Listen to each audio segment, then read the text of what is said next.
Thou that sleepest, arise from the dead. Read the Bible, you'll find out that God's not too happy with what's going on around us. Redeem the time, because the days are evil. The Bible has not changed. Boldly proclaim the restoration and preservation of Christian values in America. Satan has brainwashed a whole nation.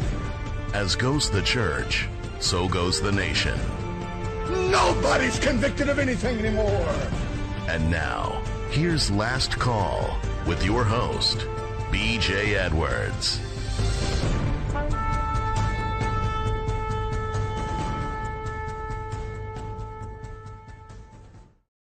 Morning. Hope you're all doing well. Happy New Year. Yeah. Started off with a bang.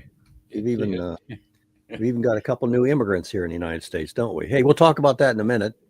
You're about to listen to 2 hours of opinion and entertainment provided by Last Call Radio, where you can see the difference. We're not doctors, lawyers, politicians, professional journalists, nor do either of us hold a doctorate degree in anything. Not that that would make any difference. Our opinion, of course. We only ask that you as an individual and or corporately not take our statements and those that we voice from others personal, nor do we recommend that you act on them as if they are facts, although they might very well be that facts, just our opinion again. You're not required to listen to, act on, or repeat anything you hear today, and that any information or opinion we present is meant for the good of the order and by no means intended to harm or threaten anyone. Boy, we are in a sensitive society, aren't we? By the way, hit that follow button if you haven't. Hit that follow button if you haven't already. It helps. We need to get the word out, folks. Not just about what's happening in the Carolinas or Eastern Tennessee, but it's there's so much going on. There's so much of a need for your participation, and that's what we try to push here. Get out. We're going to give you information, but when we give you that information, you might see a need. If you see a need, folks, that's your calling. We're lighting the candle, not cursing the darkness. Forgotten people. We're going to get to Nate and Kristin Cerepak in the second hour. Can't wait to talk to them. If you want to see what America's about, second hour. Yeah, I know. There's some kind of a press conference going on at 11 o'clock. I told the president it's okay. It's okay what you're doing in Venezuela, but please, I know you like to talk a lot, but do it at 12 o'clock because we got some very important guests this morning at 11. And of course, he's scheduled at 11. Yeah. Just doesn't listen. He just does not listen. So what do you all think about Venezuela? About us capturing the leader of Venezuela? It's I don't know, Mr. Hanson, what do you think? I think we have enough to take care of in the mainland here. Oh, now some people say it's diversionary. Diversion from what? Well, from East Carolina, from what's happening with regards to the billions of dollars is being spent on immigrants. Now, I said immigrants. I didn't say legal or illegal. I said immigrants. Are they immigrants? Yeah. Or are they trespassers? Or are they invaders? You know, when you have a war, you take over the country.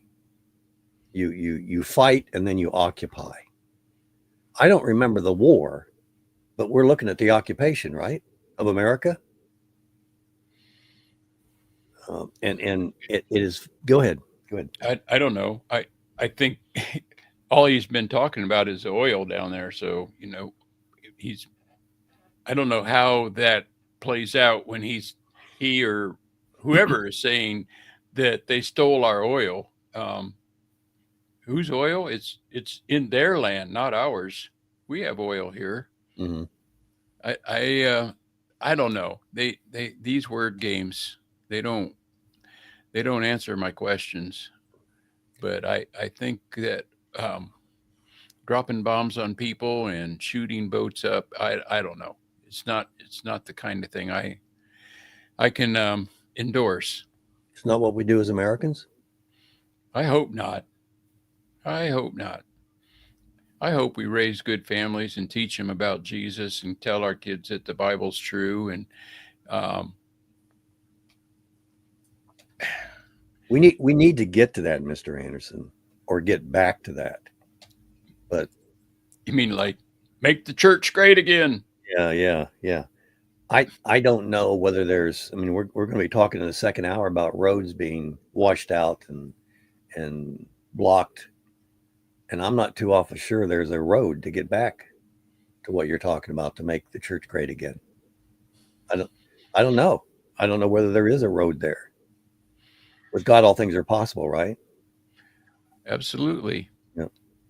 It's in there. It's, if my people, we heard that quoted a lot, right?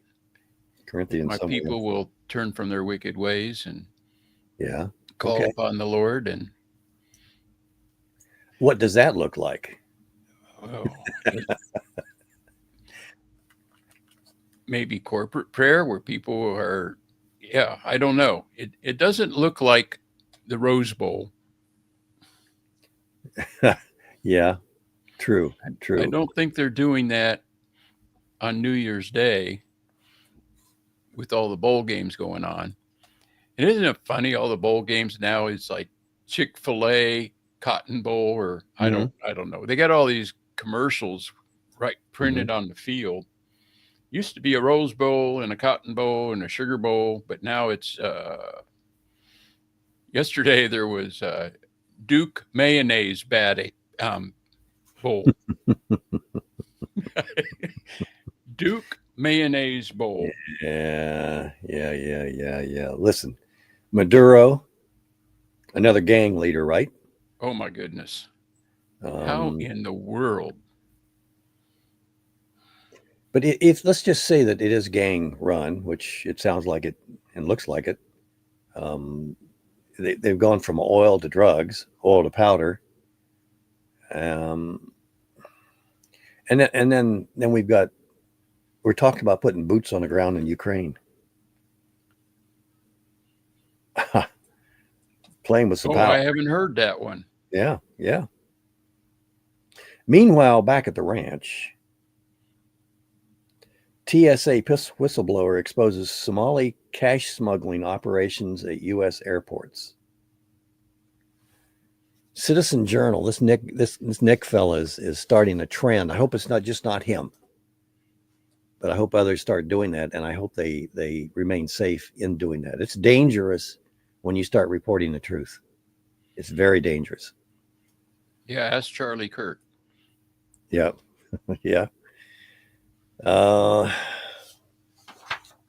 This is in Ohio, by the way. Yeah, citizen journalists uncovered defunct shell organizations linked to 40 Ohio daycares. Columbus, Ohio is a sanctuary city. Not by my vote, but yeah. Investors scoop up 40% of vacant lots sold after Los Angeles fires. What is the purpose of Foxtrot, Echo, Mike, Alpha, as our friends say? Alphabetically, it starts with an F and M's an A. What is the purpose of that organization? Emergency management in the United States? What does that mean? What does that mean? After a year of devastating California wildfires, real estate investments have been buying up nearly 40% of the land sold in the area impacted by the fires. James, mute yourself until you're ready to come in, please. I need to hear that one again. They're buying up the land because of the fires. Right. Well, yeah, I thought that all along. Yeah. I think that's going on in North Carolina. They want it to. What do you do with the folks in North Carolina? What do you do with the folks in California? First of all, it's an opportunity. It's an opportunity to help. It's an opportunity to be what we are as Americans. That's what we do. We take care of our own. If you look at the federal scene, it doesn't look that way. I mean, the amount of money we're pouring into Ukraine, helping Israel out. There you go, being anti-Semitic again. Just stating facts, folks. Just stating facts. You got sticks and stones will break my bones, but names will never harm me. Well, that's going by. We are so sensitive. One of the things that as we were looking at this North Carolina, Western North Carolina situation, or Tennessee, or even California, these are opportunities to give, and giving's a gift. And the folks on this panel all know that.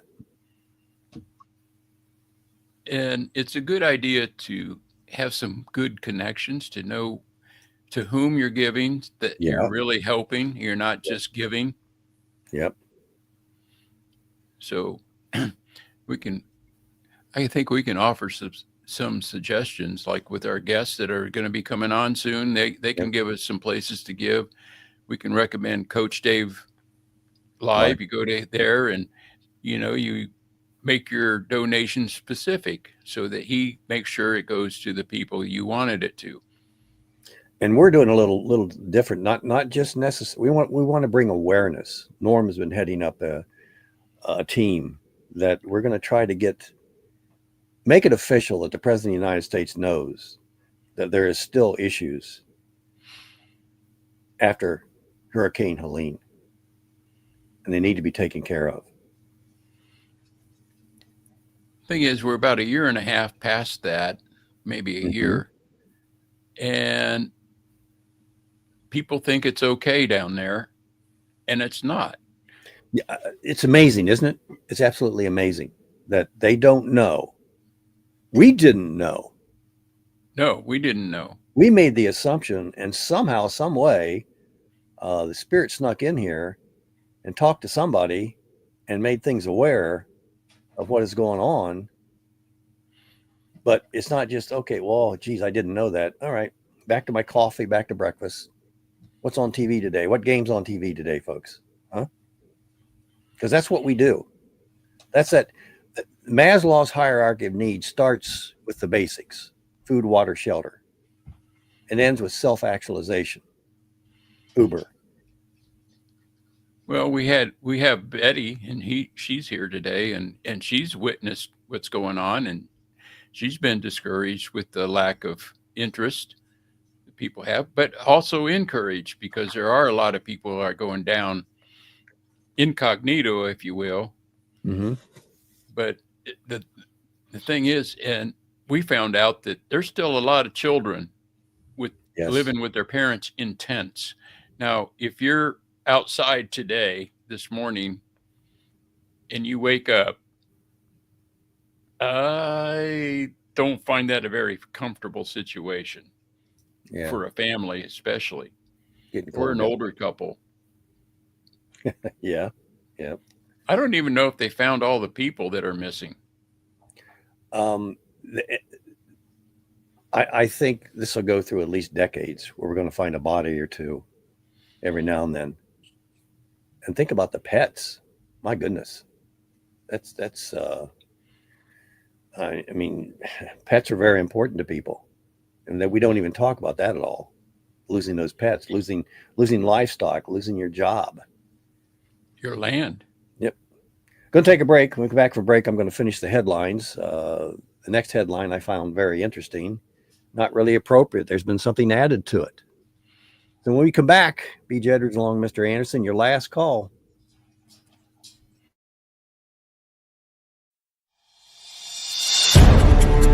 Last call with B.J. Edwards. Real talk about real life.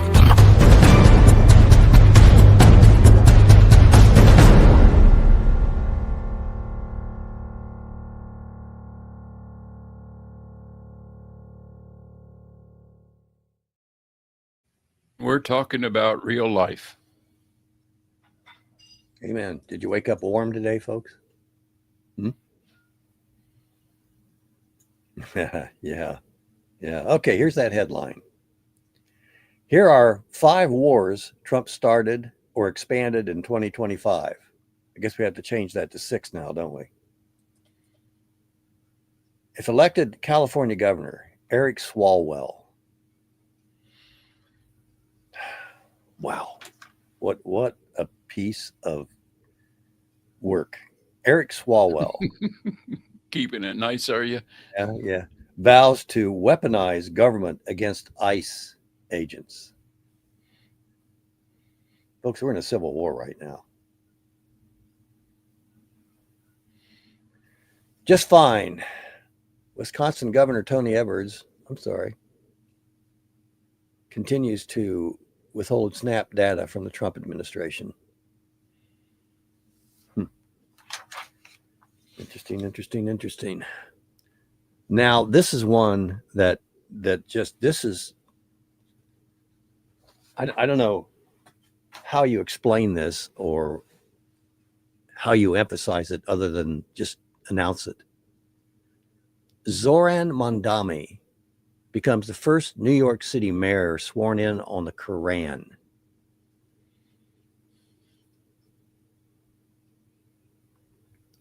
What is it that the Obama man said? We're no longer a Christian nation. Have you noticed anything at your local school boards or city councils? Have you noticed any changes there? Yeah, but does that mean we just throw away our values, our morals? Well, Kevin, these are end times. You have to expect this sort of thing, okay? You have to expect this. Islamic terror attack thwarted in Texas. German woman stoned by Muslim migrants during New York Eve live stream in Cologne. And if you saw the Somali daycare manager, did you see that he was wearing designer glasses while claiming thieves stole their business? Why? By the way, the accusation is that these daycare centers are really Fox daycare centers, F-A-U-X, false daycare centers. And they keep records, right? They supposedly keep records. Well, wouldn't you know that somebody broke into one of the daycare centers, their words, not mine, and stole all of the information on the children that were the children that were there. Did you know that? I'm telling you, it's worth breaking through a wall to do that. Morning, Bill. Virginia School Board bans compelled use of trans pronouns. Ooh, that's some good news. Healthcare hostage crisis exposed. Your escape route. And the climate agenda. Is that over with, Mr. Anderson? What's that? The climate agenda? Well, it's an agenda. It has something to do with the stripes in the sky. You think? Oh, I almost know. I mean, I do think. I can't prove anything. I don't know who can. In this day and age. I know some people that agree with me. You know what I'm talking about, right? Yeah. In the sky. Yeah. I do. Hey, Bill Walcott, you want to join us? I want to get an update in terms of what's happening to you, brother. How you doing this morning? Hi there. Good morning. I'm doing good. To answer your question, the so-called climate agenda is alive and well here. Our prime minister is all in on it still. Oh, that's good. That's good to hear. At least somebody's showing some sense here, right? It's mighty expensive trying to save the whole planet when you're a little Canada. But it's worth the money. It's worth the money. It must be worth the money. It's minus 17 where I am, so I guess it's working. After things heat up a little bit myself. Yeah, I get it. How you doing on your court case, brother? I'm gonna be back in court on January 29th, and sadly, I'm under a publication ban. I can't even talk about it anymore. Okay, then I won't ask any further. I don't want to get you in trouble. Uh, It's just ridiculous, really. Yeah, folks, it's information. He who controls the information controls the world. And whether it be Canada, whether it be United States, Venezuela, that applies. We are look at the streets. Look at the quote unquote citizens. Citizens there are folks that are trespassing in America. And let's just say somebody breaks down your door, or your door was open and they just happened to walk in, and you've been out, you come in and you see that they're in your kitchen, they're fixing themselves lunch, and they're on the couch and they brought their blankets with them, and they're just making themselves at home. And you call the police and say, "Hey, I need you to evict these people out of here." And the police come and they start to go to your door, and your neighbors flatten the tires of the police cruiser, stand and keep the police from getting into your house. And then the police leave.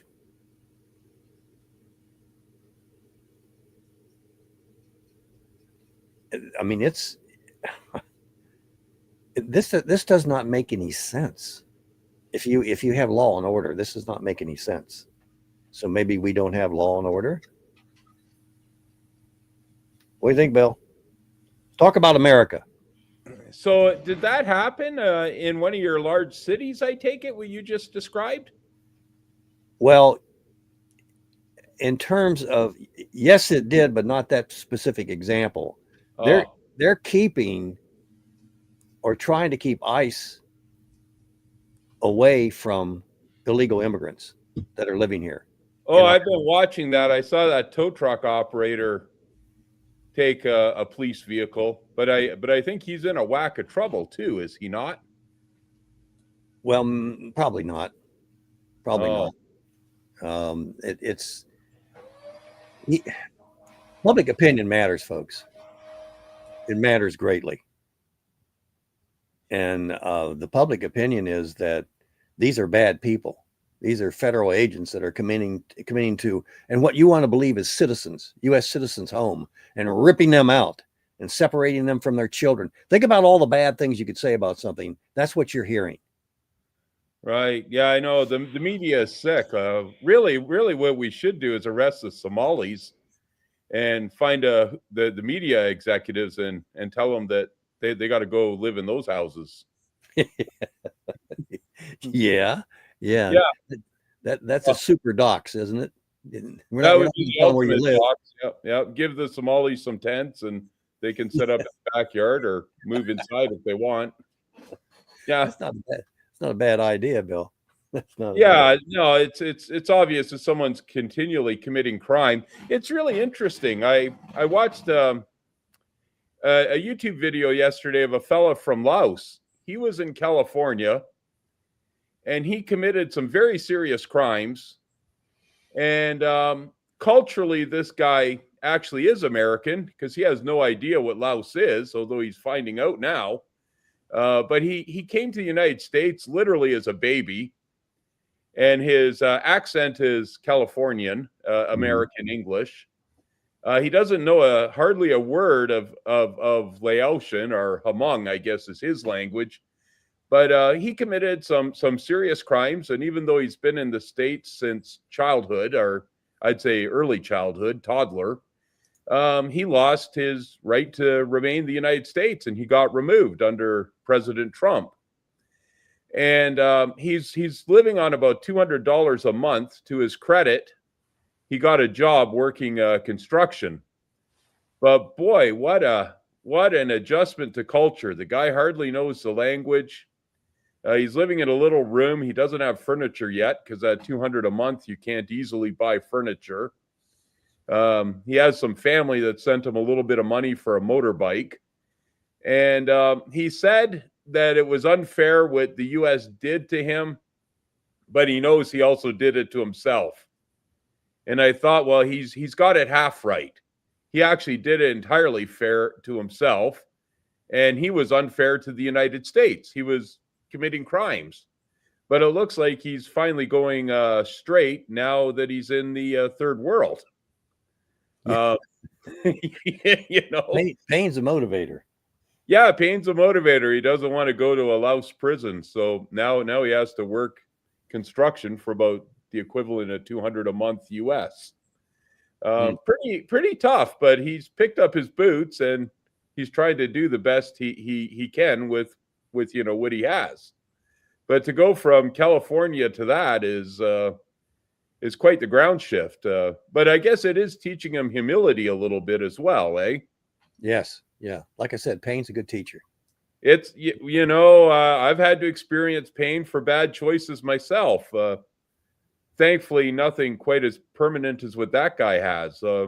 I guess he's slowly making friends in that, but he can hardly understand anyone. Yeah. Yeah. So, no, I think it's good to remove aliens who are committing crimes. They're not a benefit to your country. But I honestly believe if you were to do a poll of Americans, you'd probably find a solid 80-90% are quite happy to see these people removed if they're not contributing to your country. It's just the media is a cancer, and they kind of distort what the actual public perception is, and they'll often give the sense that you have a controversy where there isn't too much of a controversy. You know, we have public institution indoctrination centers that take kids from a very early age. They have them for 12 years. They teach them things, and then they get out into society and they go, well, is what we were taught, is that correct? And you get a confirmation from the news media. And that's all they need, or politicians. So, I mean, how can you, I don't agree. I don't think I agree with the 80-20 thing that you're talking about with Americans when it comes to immigration. Really? No, I don't at all. I think that probably 60% are either for keeping them or looking the other way. You see that in your acquaintance circles, like your social circles, I'm sure are conservative like mine. But when you meet someone who's, say, working as a waitress, they really believe they should be paying their tax money to look after aliens who aren't contributing to your country. They're working with aliens as well. Wow. Okay. You know, Alberta isn't like that. The majority of us are quite happy to see the Punjabis go back home. Mm-hmm. Yeah, well, I think they took all our jobs here, so we're actually waking up to this invasion and its harmful effects on us. Yeah, good term, invasion. Oh, that's what it is. I hardly even blame the Punjabis. It's the liberals who brought them in. Literally pays the first. Mind you, it's worse up here, I think. When a Punjabi, Tim Hortons worker, I guess, I don't know if you guys have Tim Hortons, a less gay version of Starbucks. When they get off the airplane, if they're an alien, they get to work at Tim Hortons or Starbucks with 50% of their wage paid by me through federal taxes. Literally, their first year is subsidized, and there's no shortage in Canada of coffee servers. It isn't. There's no rational reason to subsidize half their wage, except they want to replace us. And of course, employers, they're going to hire one of those guys, even if they don't work too well, because they're only paying them $9 an hour. And the taxpayer is paying the other $9. So it is an invasion. I'll let you answer this after the break. So you want to get the rich? Is that where you're aiming here, Bill? Hang in there. We're going to take a break. This is BJ Edwards along with Mr. Anderson, talking about the times, ladies and gentlemen, the times. Be back in a moment. Excuse me? Sure. You can't drive. You can't leave. Really? You're going to be there? Yeah. Go!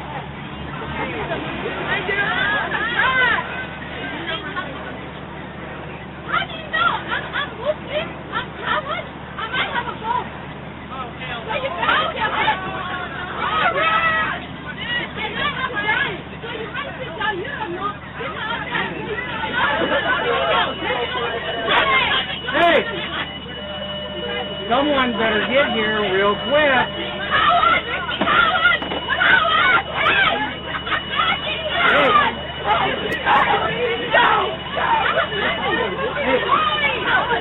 I don't care what you want. I'm going to tell you right now, these are children on the bus, and I'm going to ask you to get off the bus right now. I'm going to ask you once, and then I'm going to take you off the bus. If you choose not to get off the bus, I'm going to drop you right here as we stand. Do you understand that?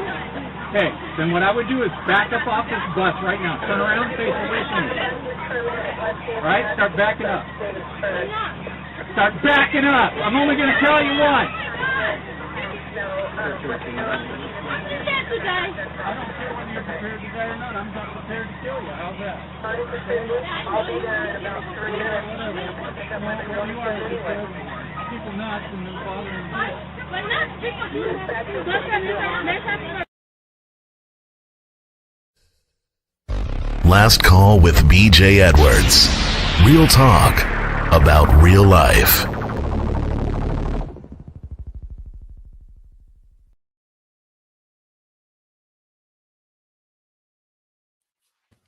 Boy, that was some diversity. Yeah, what was that, Mr. Anderson? It was a Muslim lady on a bus who was threatening to bomb. Wow. Wow. I forgot what I was going to ask you, Bill. Get the rich. And yeah, no, the exact opposite. They might claim they're trying to help the poor. The ones that suffer under the tax burden are lower income earners like myself. Mm-hmm. And the rich, large corporations, actually benefit immensely from this scheme. Think about the owner of Starbucks or Tim Hortons or some, the owner of a trucking company with 100 trucks. Those guys get half the wage paid for them, and they get cheap labor. So no, it's the average Canadian that suffers. It's us that has to compete for fewer jobs, and at a disadvantage. I got over 10 years, maybe 15 years now driving truck, and I've been looking for a truck job, and I've put out probably close to 100 resumes over 3 months. And 10 years ago, as an inexperienced driver, if I put out 5 resumes, I had 3 calls within 24 hours. And that's not an overstatement. That's exactly how it was. And I could, out of the 3, kind of interview which employer I wanted to see if I wanted them or not. With 100 resumes and the Punjabis taking over probably 90% of the trucks, when you look on the highway, you don't see a white Canadian or anyone. You don't see a black. In the seats. There's actually a lack of diversity. It's all Punjabi. And with 100 resumes out, I haven't gotten a single phone call in 2 months. That's what this country has become up here. It's really sad. So people like myself, we kind of look at you and we look at Donald Trump and we actually think, geez, we wish we had your president. Now there are Canadians who are brainwashed that Trump is Genghis Khan. But there's a whole lot of us that are out of work and seeing how much better Americans are doing. And we're thinking you guys are kind of blessed to have him, actually. I'm going to add Bill. JC, I know you're eating, brother, but you said you wanted to say something. Get something, read us something. Interrupt your breakfast. Yeah, that's all right. This is worth interrupting the breakfast because somebody else is going to interrupt our breakfast every day of the year. If we don't wake up, they're going to interrupt your breakfast. Yeah, among other things. Here they're going to have us eating tofu. So here's what I got. We'll call it scripture.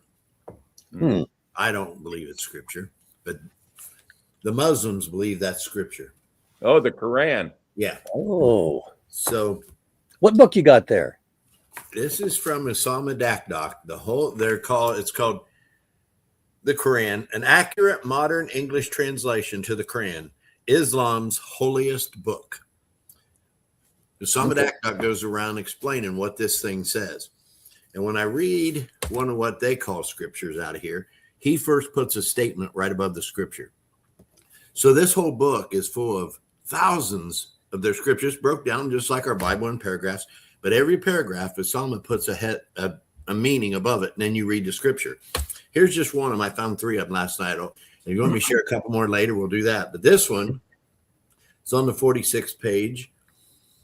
Says, this is Usama Dakdok's interpretation. Now, he lived with them in Egypt for 18 years, all the Muslims. His dad was a Baptist pastor. He knows these people. Usama says, those who die while engaged in war for Allah will have their sins blotted out. Now, here's their scripture. So their Lord answered them, I will not lose the work of a worker among you, whether male or female, some of you from the others. So those who immigrate are forced out of their homes and have suffered in my cause and engaged in war and killed. This is things full of this stuff. Wow. But people have no clue. And Osama told us only 2% of the Muslims even read this thing. It's the same as our Bible. 2% of the churchgoers, they do not know what's in it. Well, there's nothing to worry about then. Yeah. They're not reading it. I mean, well, they're training them up. I got 2 young guys here in town I met about a year or 2 ago. 2 young black guys, probably 30 years old. I said something. We got in conversation. Their lives all messed up. I said, well, are you guys Christian? Oh, no, we're Muslim. I said, what? And I know the guys, 2 brothers. I said, wait a minute. Isn't your mom a Christian and your grandma a Christian? Oh, yeah. What do they think about this? Well, they don't know. I'm like, are you kidding me? So you convert to Islam. But it's like right now here in Mount Vernon, there's a carryout that everybody goes to. Mount Vernon, Ohio. Go ahead. Yeah. And I'm trying to think of the nickname they call this guy that owns it. He's a Muslim. And right beside the carryout is a house they own. And I've been told, like by the 2 young black guys, they do studies there. They'll bring in the young, because all the young people in there go in and buy their beer and chips and stuff in this carryout, and they think these guys are just fantastic. So they're doing studies on the Quran and training up young people into Islam. So we got it everywhere. We got destroying the young people in the schools with all the transgender crap. We got them thinking that Islam is a peaceful religion. It's not. So then when we say something again about it, oh, you're racist. It's like we are losing the battle big time. And then you got people like the foreigner they just brought into our country with his wife last night. He teams up with all the terrorists and the Muslims and all the wicked people. I mean, isn't there something in the scripture where sometimes when you talk about the snake, which a snake is evil, you take the head off the snake. Sooner or later, we got to stand up and do something. But everybody's quick to just rip Trump. We just went through Bill Clinton, the Bushes, Obama, Joe Biden. Ain't none of them done nothing. None of them have a spine. So we finally get a man with a spine that's going to stand up to evil. Now everybody wants to rip him. The other day, one of them celebrities said, Donald Trump must die. So it's okay for them to say he should die. Yep. But yet, if we kill somebody engaged in some kind of battle, and I don't believe we need to be running all over the world bombing everybody, but when you got somebody bringing in all these drugs that are killing 100,000 of our youth a year on fentanyl, it's got to be stopped. We got to do something. It's just, and there ain't gonna be no easy way around it. You just got to do it. But if you want more, your celebrities threatened to move up here if Donald Trump got reelected. We're going to send them up to you. Well, we got enough, but I'm just wondering what the heck happened. Miley Cyrus said she was going to move to Canada, and you still got her. What's up with that? Let me give her a phone call. I'll tell her to buy her plane ticket. Hey, James Bond, did you want in? Yes, James Bond. James Bond. Yes. Can you hear me? Yes, we can, sir. BJ, it's always a pleasure to tune in on Saturday morning. I'm with Jeff. You know, Trump ain't perfect, but come on. What's the alternative? You know, I was listening to some program this morning, a conservative guy I've known for a long time called in on 610 and just ripping into Trump. And I want to say, okay, who do you want to be running this? Who do you want then? Tell me who you think should be running things. And they don't have an answer. It's just bitch, bitch, bitch, bitch. But they don't have any alternative. I'm not saying the guy walks on water, but my goodness. At least he seems to like us and like our country. Yeah. You know, could you imagine with Tim Walz and Harris, the scamming? My goodness, it would have been over for us if they were elected. You're Over. crazy. Tim Waltz, you'd have a tampon in every boy's bathroom. Well, that may be the case, but you know, it's like this raid in Madeira this morning. Hell yes, bring him over here and try him. This wasn't a part of the Wars Act. This was a guy who had a warrant out for his arrest, and we're not limited by U.S. borders to go get people. So they went and got him. You know, Joe Biden for 4 years, what was he doing? Letting 2, 3, 4 million or more people into this country? Nobody checking anything, and we're bitching about Donald Trump? Come on, people. We're a nation of complainers, James. We're a nation of complainers. That's what we do. Well, you're right, but the many movies I was in concerning Mission Impossible, you know, I'm the James Bond that was in those movies. Yeah. Yeah, but as Donald Trump said this morning, and he'll be coming on in a news conference, you know, you got to go get these guys. They're destroying our nations, bringing drugs in. Now, we got a drug problem. We can't blame them totally. We have an addiction problem, a drug problem, wanting to use that stuff. However, let's at least stop it from coming in. Thanks, James. Yeah, because we got 400 or 500 representatives and congressmen that have done nothing for years, and they ain't going to do nothing. So if they don't like Trump, why don't they stand up and do something then? Put your money where your mouth is, boys. Mm-hmm. But it's easy to complain, and it pays. It does pay, especially in America. If you're a complainer, the more you can complain, the better you can complain, the more you're going to be reimbursed. Seriously, it's absolutely crazy. Swalwell is the answer to your question, Bill. That's who we'd have as president. Eric Swalwell? Yeah. I was thinking you'd have Tampon Tim. Yeah, well, yeah, he could be a vice president. He's tried it once. Might as well give it to him this time. By the way, racism will end. Listen, folks, listen to this. This is something you need to take out of here this morning if you don't take anything else out. This is very important. Racism will end when we stop speaking it into existence. When we stop lighting that fire, it will end. And not until then. That's literally a tactic of communism. They just pour the gasoline on that fire. Yep. And if there is no fire, they'll actually start one. Yep. Yeah, we see it up here with the natives. We used to get along great, whites and natives, 40 years ago, and now it's nothing but a festering wound, and it's the left that'll keep opening that wound. It's really terrible. It is a tactic of communism. Yep. Norm Davis, I'm going to threaten to bring you in here. You always have good comments on things, brother. Well, far as bringing in all these people, I was reminded, and I turned to something in Judges that God said about mixing with other people outside of belief in God. Said, "You shall make no covenant with the inhabitants of this land. You shall break down their altars, but you have not obeyed my voice. What is this you've done? So now I say, I will not drive them out before you, but they shall become thorns in your sides, and their gods shall be a snare unto you." And that's exactly where we're at. You know, when God warned King Solomon, don't be mixing with these foreign women because they'll bring you down, which is exactly what happens. And when you bring in all these people with different ideologies than ours, we just get weaker and weaker and weaker. And yeah, they need to go. I'm sorry. Well, that's another lie of communism. Diversity is our strength. There is no evidence of that in this world. Well, the news media is the worst on the racism. Their report is a white policeman shot a unarmed black man, and who was trying to kill somebody. But all they do is focus on the race. Yeah, just keep it going. I had a discussion on neighborhood news. I think we're going to have to take a break here, Mr. Anderson. So when you're ready, just take us out of here. But I had a discussion on neighborhood next door, which is, by the way, it's a package supplied by a group out of San Francisco. and the discussion was about racism.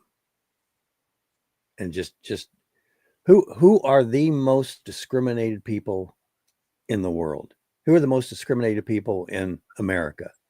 And of course, the answer is always blacks or Muslims or this or that. But never, when somebody is a perpetrator, somebody has to play that role. You know who that role is designated as. You know who is designated as the main role player there. It's that white Anglo-Saxon male, and they're there. If we could get rid of all of you folks, all you white males, I guess I'd be talking about myself too, wouldn't I? Identify as a white male, and a Christian white male. If we could just get rid of all them, especially the Christians, can you imagine how much better the world? It's hard to imagine how much better the world would be. Mr. Anderson, take us to break, and we'll come back and we'll continue the discussion. BJ Edwards along with Mr. Anderson. This is your last call. Making a squeaky noise. The squeaky wheel gets the grease. They say they're going to light it up, and they're going to start pressuring. And he had a good point there, folks. You can try this in the court of public opinion. And he said the public opinion can be swayed very easily. And he said the fact that you guys know that there's people in tents, he said that's something that's going to draw people. He said the fact that there are children in those tents is a fact that's going to draw people. He said the narrative is there, but we need to use it. He had a good point there. Thanks for watching today here on Deep River Farm, and check out the link that's provided on the podcast from this morning on the last call.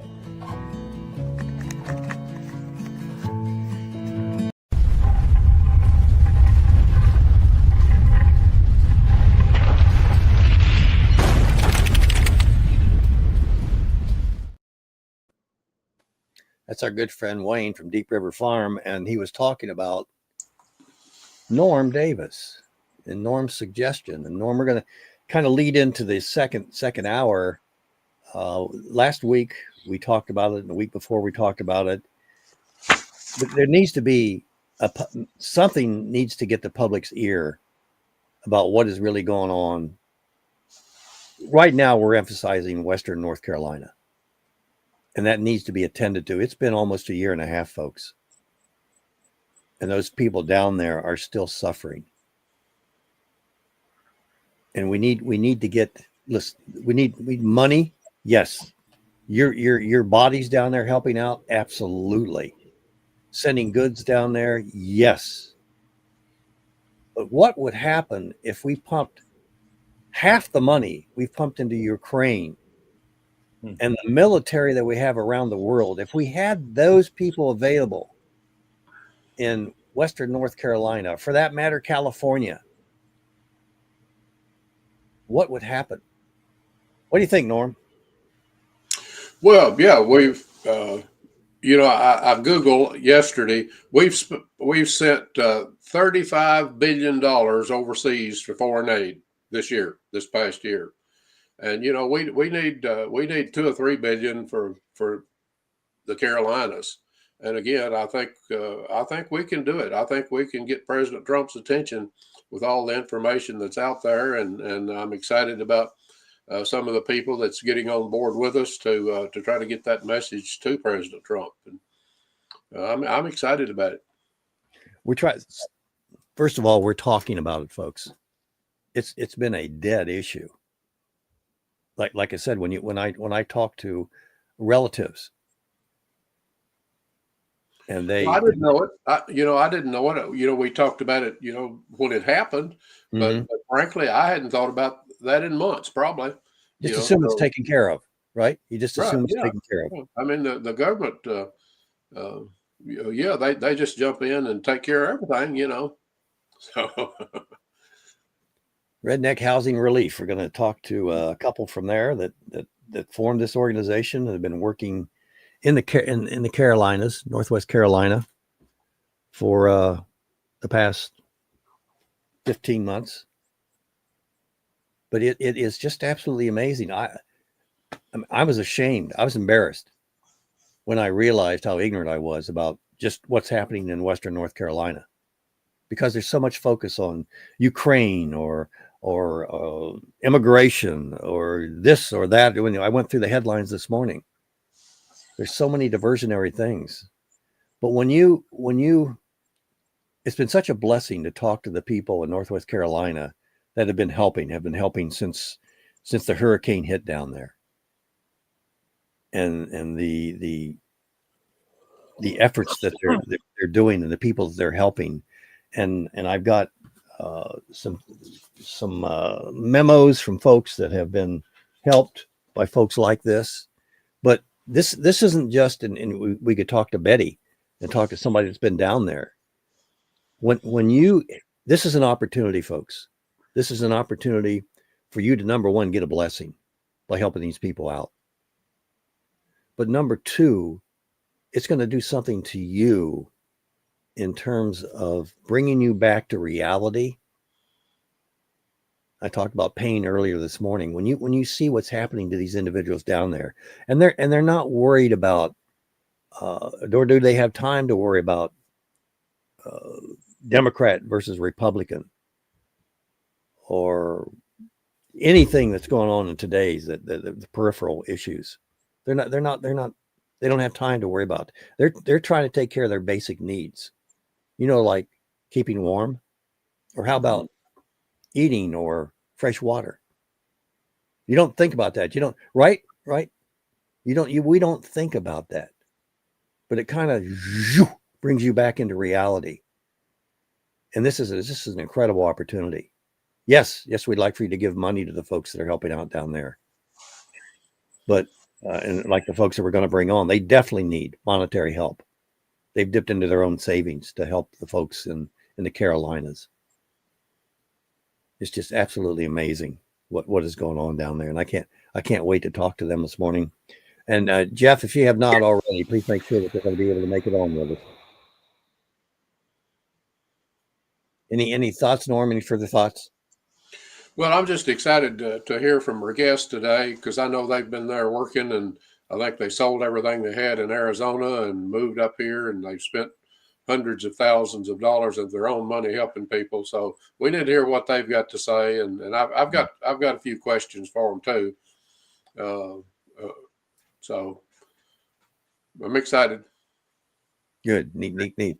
James, you're unmuted again. Thank you very much. Listen, Jim, come on now. This is football season. And this is football. Listen, I'm not done yet. This is football season, baby. Now, I know they're a little cold down in North Carolina, but by golly, they're basketball country. We're football country, and it's playoff times. Buckeyes are out, but there's some other teams. I know they're cold down there. I know they have needs. But, I got some games to watch today, okay? All right. So let's get back to what's really important, okay? Come on now. Yeah, okay, let's get pause back, this. Let's get back to talking about that portal. Those boys running around playing for different colleges, making a lot of money. I don't want to hear about propane tanks, okay? So I got a solution if I could offer one. Oh, go ahead. Go ahead. Yeah, why don't we get all those Somali daycare operators and before actually deporting them, send them all down to North Carolina to do some restitution for all the money they made. I'm sorry, there's a little echo there. Go ahead again, Bill. I'm sorry. Oh, I was saying before deporting all the Somalis in Minnesota that were running those fake daycares, we could actually round them all up and put them to work in North Carolina to pay restitution for all that for all the money they made. That is a great idea. That is a great idea. We can't do that. It might hurt their feelings, Bill. Yeah, but I mean, they made a few million. Surely they can spend a month cleaning up yards and maybe teach them some rudimentary construction skills before they go back home. I have another suggestion. Confiscate everything that they have, send them back, and send that money to North Carolina. Well, Ilhan would give $30 million right there. Right. I kind of want to see her working picking up garbage though first. Oh, you guys are terrible. You're terrible. But I noticed you're both white, so that's understandable. Oh, interesting on the white issue. I was looking at stats, medical assistance in dying, which is a euphemism for euthanasia. 97% of the recipients are white in Canada. And out of that, a solid over 50%. I don't remember exactly, but I think it's about 58% of that 97% is white males. So white males are overwhelmingly becoming hopeless and opting for medical death at the hands of a so-called healthcare provider. Interesting. Mr. Anderson, do we have a 2-minute warning?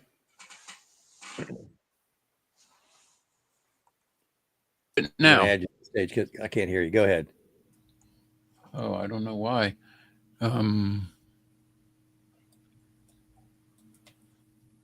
Anyway.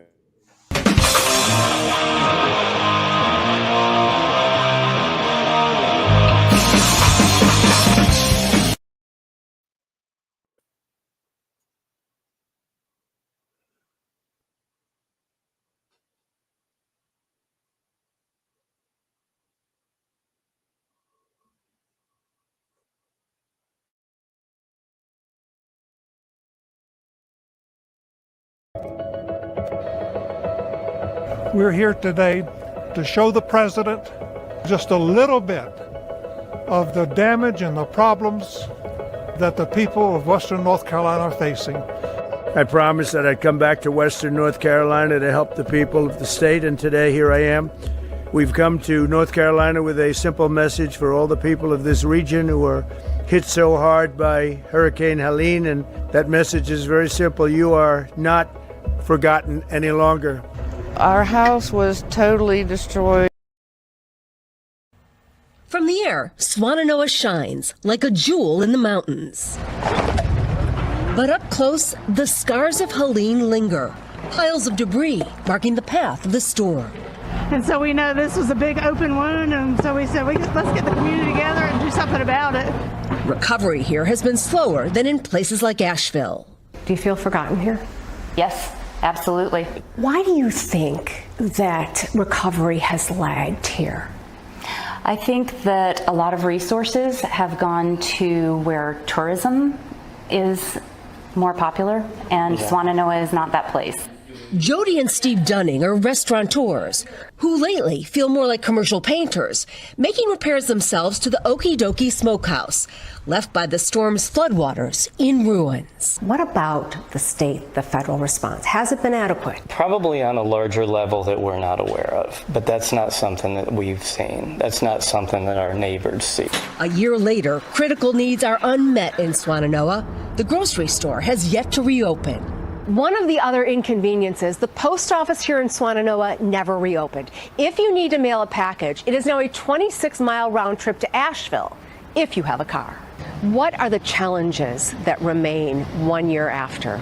Big challenges, loss of affordable rental housing, loss of access to food.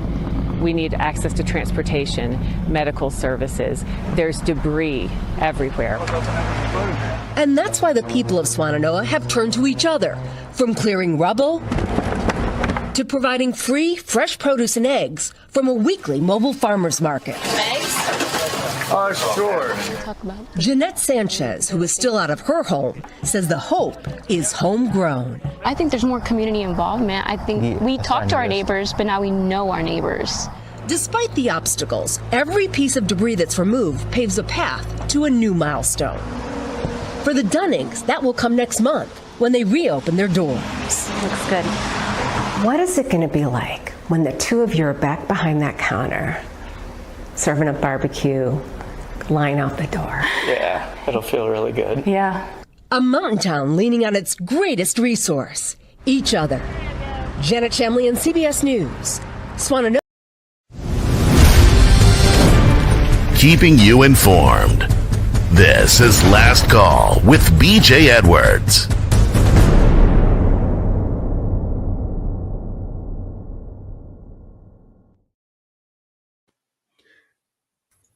JC, did you try to get a hold of him? Yeah, I texted him. I haven't heard back from him yet. Okay. But I had a comment. Yes, sir. So now we found out there's still kids in tents, kids in sheds, kids in them campers. No matter where you're at in any of them three, it's freezing cold. So let's get a hold of Governor Tampon Tim and ask him, say, hey, could you send all them Somalians down there to open up daycare centers to help them kids? Just saying. I love it. That would probably be his idea. Yeah. We're sort of kind of doing things like that. I mean, not to that scale, but there are people that are making personal sacrifices to help out down there. Oh, yeah. I think Betty wanted to make a comment. Where is she? Yeah, I got her. Go ahead, Betty. Yeah. Oh, personally, I would stick the Somalians there, take their money and put them in the highest peak in the mountains, just with a tent and no blanket, personally. Yeah. But there's a website or links in Amazon that you can buy homeless bulk items, such as socks and hats and gloves and emergency blankets. And you can buy, I put one link in there, and like this one, it's 252 packs of homeless care supplies for $145. So 252 families could get socks, a hat, gloves, emergency blanket, and they could get a neck warmer and a bag to carry their stuff in if they need to. Betty, how many times have you been down to Western North Carolina? 8. 8? 8 times. Wow. And I stayed 3 weeks in the truck helping one time. Hmm. And every time I went down there, I stayed like a week. Wow. I think a lot of most of the time, I think about 4 times I just took stuff down and I had to get back for some reason. So I'd take stuff down and it was like 450 miles, turn around, come back home. Yeah. So they need help. It's devastating down there. People don't understand, like me, even if, let's say, Washington State, what they're going through, you can't imagine what it is, and you can't fathom it when you see it. It is such a different story in your mind when you're right there on the spot of where disaster happens than what you see on TV. It's more heartfelt, heartbreaking. Tell us about an event or something that happened down there that really shocked you or really left an impression on you. Quite a few. But one of them, we went to help this guy out, and they were on some kind of farm or something, and the water had come up to their second floor, so they were living in the attic, and it was so hard for him because the barn got wiped away with all his horses and animals, so it just was gone, and that was heartbreaking to him, losing his animals. So we were there giving him supplies and trying to help him out, whatever we could do. I don't know, I heard a story, and I don't know what town it was, but a woman had invited her family members over. There was 11 of them, and it came down and wiped out the town, which, if you can imagine a town, maybe 800, 1,000 people have grocery stores or gas stations or, all the things that a little town has. And she's the only survivor out of the whole town. She doesn't even know where the town is. So people don't understand how heartbreaking it is to hear stories like that. And people are still freezing in tents, So we need to help them. And you can go and on Amazon, I would vet people out to make sure that they're okay. Redneck Housing Relief, or that I believe it's called Appalachian Navy. They are on there if you go to the registry and look for North Carolina reliefs. And you can buy bulk items for like $149. You could give to families or different people 252 pieces of a hat, a scarf, or a neck warmer, an emergency blanket, socks, and gloves. You know, they need to stay warm too. They need propane, but they need to be dressed warm. So, yeah. I need to go back down there. I'll probably will here in the next month or so, but right now it's at the moment I can't, but I've been sending stuff through Amazon. Thank you, Betty. Deep River Farm, Wayne Allred is also one of those folks that we want to help out down there. I'm going to assume that our guests are having trouble getting in again. Well, people need to really help, you know. We got up this morning, our house was warm. We had shelter, we had food, we had everything we need. Americans are spoiled. We're spoiled brats. All they care about is NFL or NASCAR or baseball. I'm sorry, we're spoiled brats. And we need to get off our duffs and start helping each other, because our government isn't. They're not doing what they need to do. FEMA is going in there, taking their whatever they have left away. And then CPS, which is, to me, the biggest child trafficking ring there is, coming in and taking the kids off because their houses aren't up to par or, you know. Not up to code. Condemned. Yeah. It's For children. condemned. Yeah. It's condemned, or they're living in tents. You come and take my child off of me when he was younger, there would have been a fight, you know? So I can't imagine what these, and then they don't even know where these children are going. So what ring are they going into? You know, and I'm so compassionate about that. I just, anyway, we need to step in and start taking care of our people. We just need to. Yep.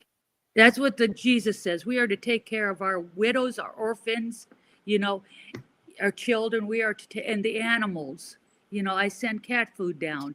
How many cats and dogs are displaced and looking for their owners, or, you know, are just gone and, you know, and ended up, you know, in someone else's home, but they want to take care of them and don't have the money to even feed themselves.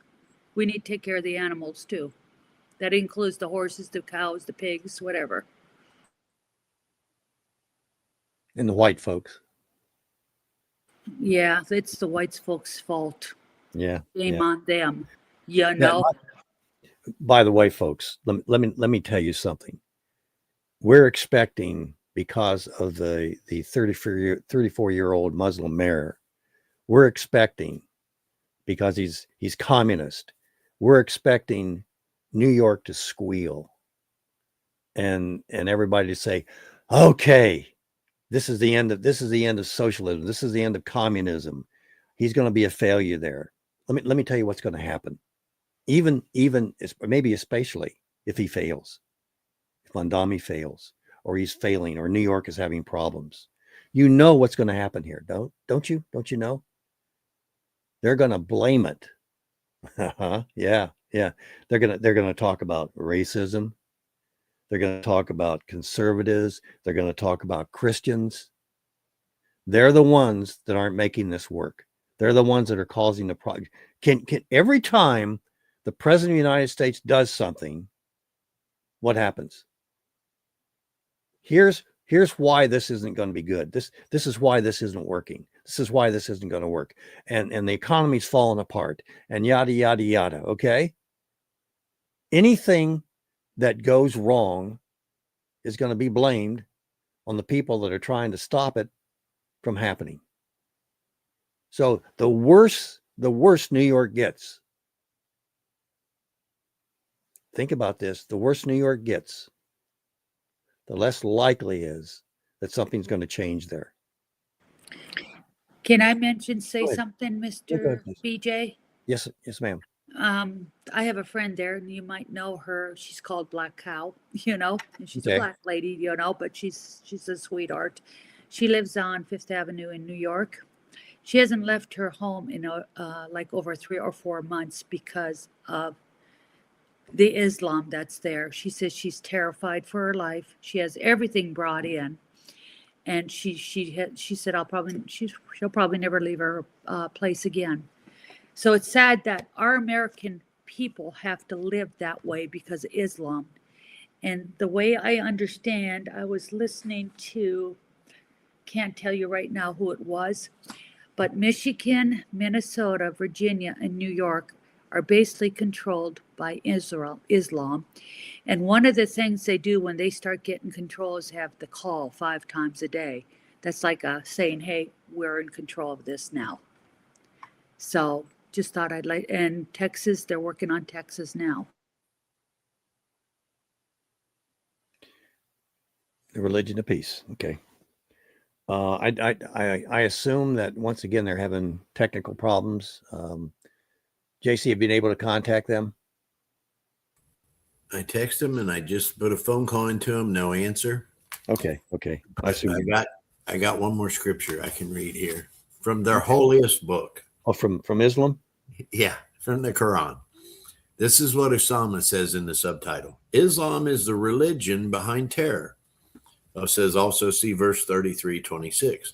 So here in verse 15 on page 42, it says, we will cast terror into the hearts of those who become infidels because they partner with other gods, with Allah, which he did not send down with any sultan, and their abode is the fire, and evil is the place of the unjust. It's just it. We will cast terror into the hearts of those who become infidels. Boom. Whenever I went overseas, like to the Middle East, I'd get a Quran, and they told us that we needed to read this so we would understand their religion, so we would respect them. And it's like, are you serious? So I only kept one copy. All the rest ended up in the garbage. I probably should have put bacon on it too. Well, I got this one from Osama. I got 3 of them, and I've shared a couple of them with people. I had 6 or 8 of them, and I've gotten them out. This one here, Osama says, Muslims should strike the necks, cut off the heads of infidels, and those who engage in war for Allah are assured of the gardens of paradise. Their scripture says, so when you meet those who become infidels, so strike the necks, decapitating until you have made a great slaughter among them. It's all in there. And I also heard of, probably a month ago, this one Islamic so-called big leader was saying that we need to start ambushing people. Have you noticed all the ambushes with the acid and machetes and shooting? And also, I just watched a video about a woman getting on a bus, and I think there were school children on there, and she was saying, I might have a bomb, I might have a gun. So they were getting everybody off that bus. So people better watch their backs, watch those bushes. You may never know what's standing behind there. Be alert and be ready. Just get your ticket, Betty. Get the ticket, sit on that bench, and wait on that bus to pull up and pick you up and get you out of here. Boom, mama. He could have come yesterday. Yeah. Mr. Anderson, were you trying to come in or? He says his machine froze. I cannot function properly. Oh, there he is. I'm sorry. Functioning properly is kind of a question of things. Yeah, my computer froze up. I couldn't do anything, and now I'm back. I had to go out and come back in. So yeah, good discussion. We need to cover some of these things. Betty, really appreciate what you've been doing and your heart for these people. I really, really, really hope that we can help do some good. I appreciate Norm and his message, although I don't put any confidence in Trump. I hear you guys saying, well, what are you going to do? Well, we can't look to the government. And I'm glad, Betty, you brought up the fact that some of the people, and we heard some of the people down there that we heard from are saying, yeah, they don't want the government helping because they're coming in, looking at the homes and taking their children out. The only thing they got left. Their land is gone, their barn is gone, their livestock's gone, even the pet, and who knows, you know. I hate hearing that. And then they separate the parents from the children. They're not helping. They're taking, and they're taking. They being the government, FEMA or whoever. The people that are helping are people like Betty. And I agree with you, Mr. Anderson, to a certain degree. We don't want Trump to go down there and start building walls for houses and doing things. He can stay out, but he give the farmers $12 billion in aid. So let's just send the money, get it to Nate and Kristin and Bud and Wayne. Yeah. And then all of us can go down there. They'll have unlimited amount of funds. Then we can go down. I was talking to Nate the other day, and I told him, I said, our goal is to start out getting some money going for you. Get some churches, get some people to donate some money, at least get to buy some more propane. If I could raise $1,000 or $2,000 at our church, that would buy them some more propane. If everybody go out and hit these churches and get $1,000 or $2,000, send down there, they could buy more propane. Then I said, then here in the future, as soon as we get some money raised, we're going to work on all these people we get to donate money. Then we're going to say, come on, jump in a truck. Let's go down here sometime soon in the future. I said, Nate, wouldn't it be nice if we come down there with 100 people? A big old team from about 8-10 different states, 100 people roll in for a week. He said, you let me know if you guys can do that. I will get all kinds of projects lined up for that week and we will hit it. I said, all right, brother, we'll work on it. A lot to do. We're going to take a break. And while you're getting ready for break, Mr. Anderson, I'm going to read and we'll bring you on, Bill, after the break. I'm going to read, I got some information from hopefully our guest this morning, Kristin, the wife. Tell us a little bit about your situation here. This is something that was sent to them, text to them. My girlfriend, our dog Luke, and I have been surviving in a tent since we were forced to leave our home. We lost our car and everything. Red tape from FEMA has kept us from receiving help, and everyone else just swept us under the rug. That's today, folks. That's today. That's not a year ago, year and a half ago. Betty, go ahead. But we're going to take a break, Mr. Anderson. When we come back, we'll have further comment. BJ Edwards along, Mr. Anderson, your last call.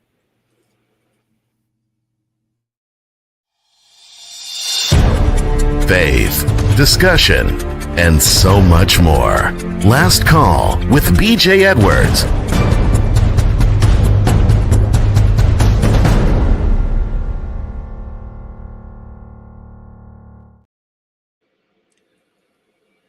Tell us.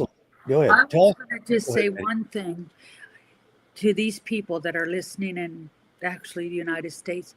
What if it was your home that was destroyed and your neighbors didn't help? What if it was your children being taken away and nobody was there to back you up and say, hey, leave these kids here?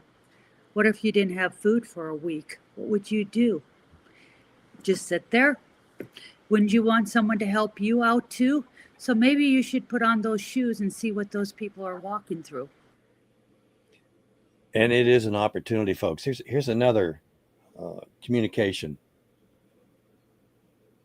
Tell us a little bit about your situation here. I'm homeless. It's cold outside. I couldn't get any help from FEMA. My last camper got completely destroyed. I just found out about y'all, and I would have messaged a lot sooner. At the moment, myself and my chinchilla are staying in a tent. It's so cold out here. Please help us.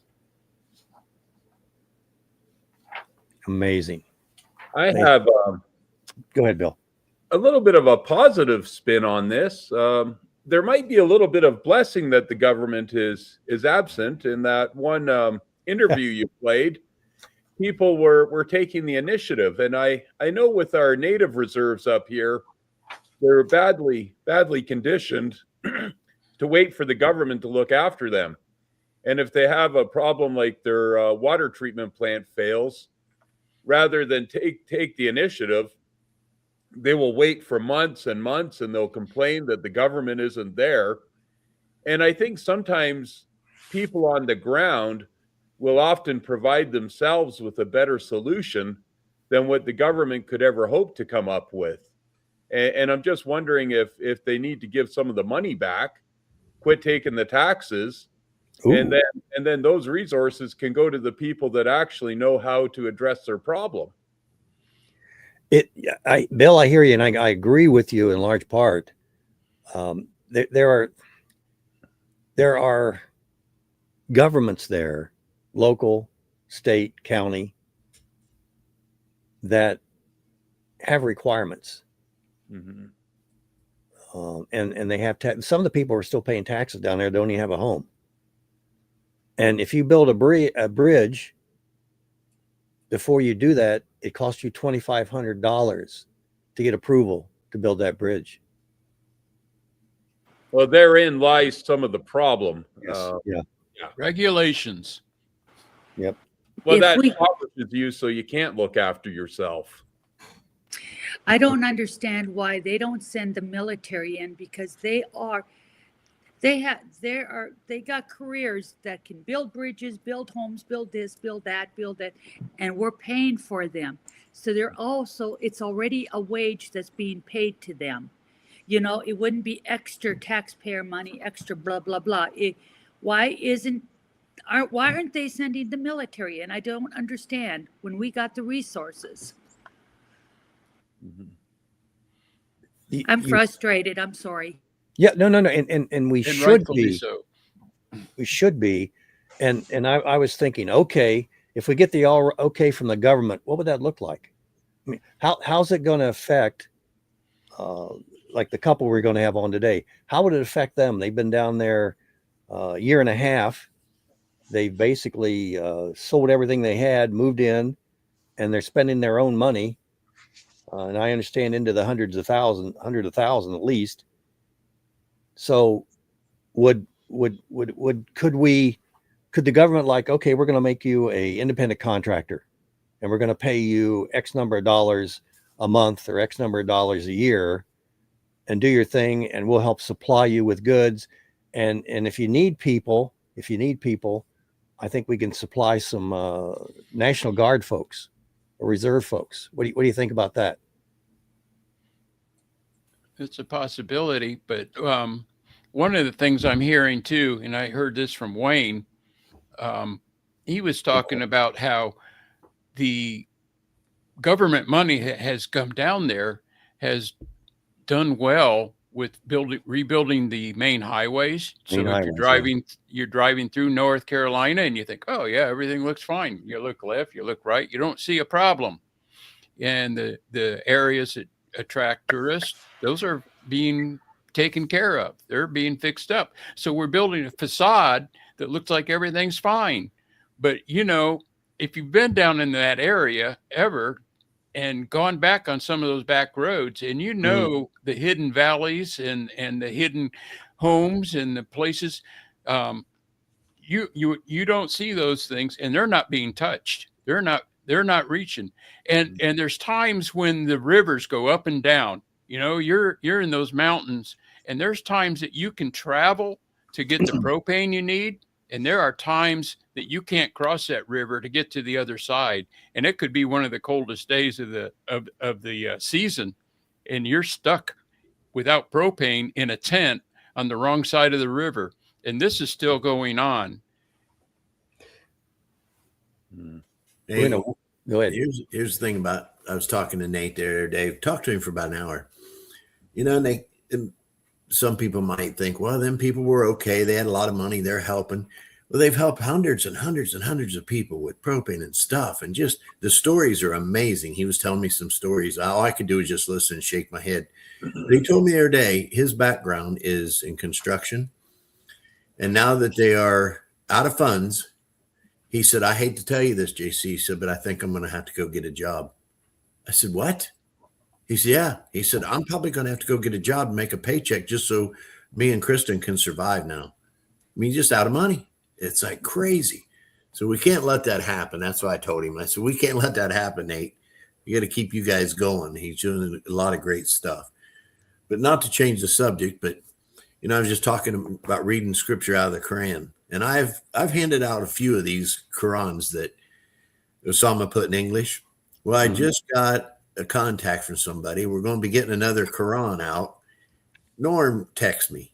He said, "How do I get one of them books, JC?" So I sent him the picture of the pamphlet and the inside of the pamphlet of Osama. You can get it there. But Osama called us last week. So the two situations I see is we got to expose this Islamist terrorist crap and help the people in North Carolina. There's two main functions. Just make people aware of both of these problems we have. Osama called a lady from our church last week.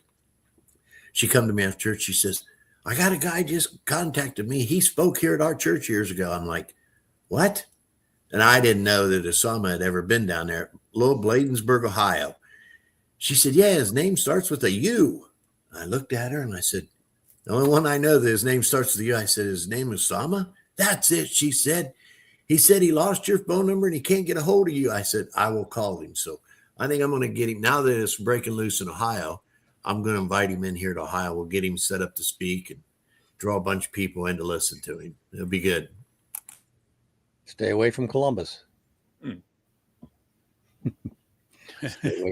Stay away from Columbus. I have another, and then we can go to break after that. This is another contact with Nate and Kristin.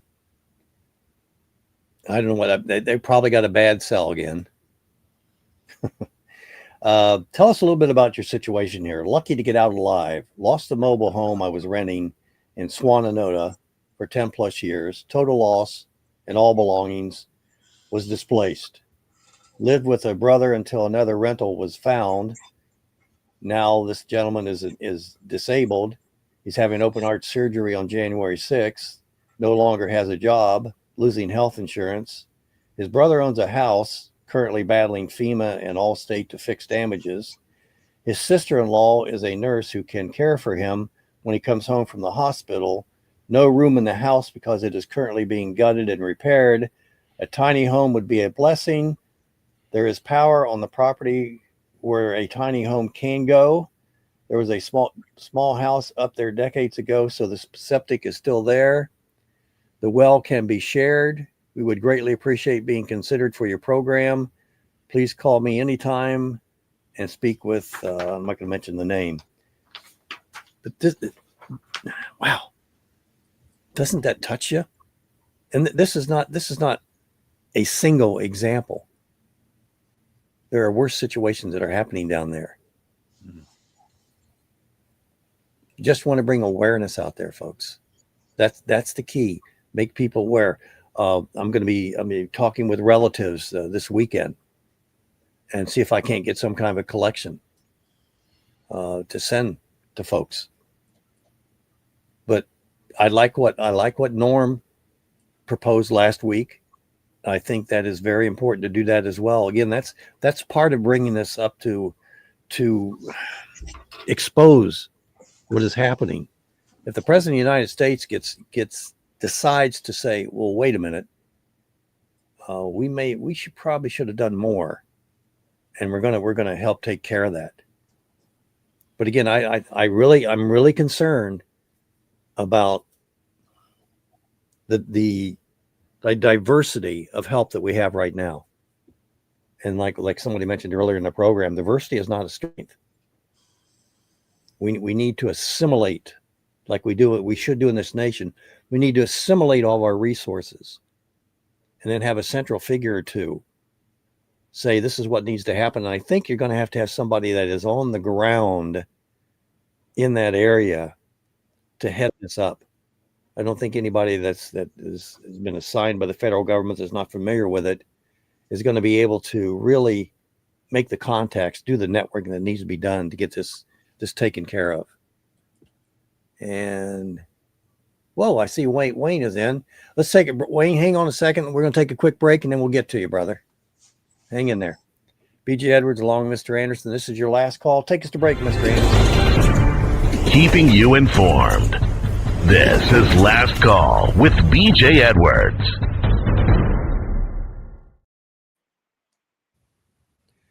And we are back. I'm going to bring Wayne on, Mr. Anderson. He's already on. Okay. From Deep River Farm. And Wayne, what's on your mind this morning, brother? And thanks for helping us out.